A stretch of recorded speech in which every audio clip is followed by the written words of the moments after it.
I'll never forgive my stepdad. I 25 my mother 43, my two brothers 24 and 20 respectively thought we were gonna have a great life.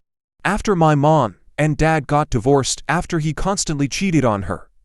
When they separated, my mom took me and my brothers to stay with my grandmother.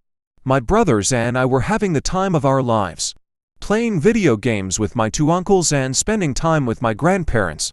And we were too young to understand what was going on with my parents. Fast forward 5 months and mom comes home with a new guy, saying she's in love with him. Although I was only 8 at the time, I knew something was wrong with this new guy with the way he acted and the evil look in his eyes. I tried to tell mom that he's not a good guy and should find someone better than him, but she brushed off what I said and responded with, "You're too young to understand. You're just a kid." She continued to bring him home for a few more weeks. And then she decides to take me and my brothers to stay in an apartment with him. Not even a week after moving in, he's already beating my brothers and I, for whatever excuse he could think of. Didn't finish my dinner 'cause I was full. Beaten. Accidentally break a plastic hanger while hanging my clothes. Beaten. Looked at him with disgust or beaten. All while he's draining my mom's bank account on alcohol. The day after Christmas of 2009 was the worst night of my life. He had gotten drunk as usual, but more so due to it being his birthday. He was already in a drunken rage when he decided my bedroom was messy and tried to take my life that night. He woke me up, beat me, poured his beer all over me, ripped my shirt off, threw me head first into a wall, tried to suffocate me and caused my mom to have a minor stroke. He stopped after he saw the flashing lights of the cops outside, and he was immediately arrested. My brothers and I were taken to my grandma's house to stay with her, while my mom took care of other things at home. We were at grandma's house for 4 days.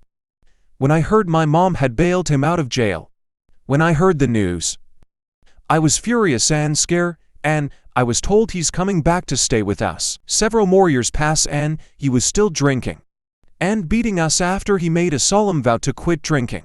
He manipulated us when any of us had a GF and never let us have friends.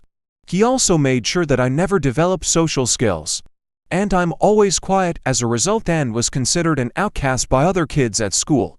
Fast forward to 5 years ago, and I was in the back seat of a car. On my way home, mom was driving, and Step was drunk as usual in the passenger seat. They started arguing, and during the argument, he grabbed the steering wheel and tried to crash the car. When that failed, he pulled out his gun and fired a few rounds out the window in the middle of a neighborhood, and later that night fired a round that almost hit my mom in the head. 2 years ago he and I were arguing about how the pipes on the water heater should be installed. I walked outside to calm down, and he would not stop following me. My youngest brother got involved and started yelling at him to get away from me.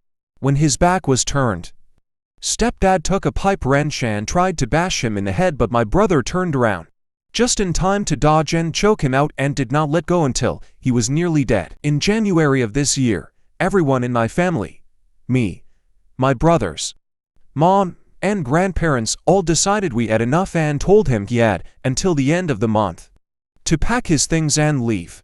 Things have been mostly peaceful since then, and I am so happy he's gone. I will be honest, I never thought the nightmare would end, but after 15 years of pain, torture and misery, it's finally over. Some people have asked me if I ever wanted to take his life. I was honest and said yes. I have had those thoughts, but not anymore. Karma will get to him eventually, and when I hear about it, one of these days, I will laugh fan party. I have 15 years of pent-up rage and hatred, and I can't seem to let go of it. I may be full of hatred, but I do what I can to make others happy, though I can never be happy myself.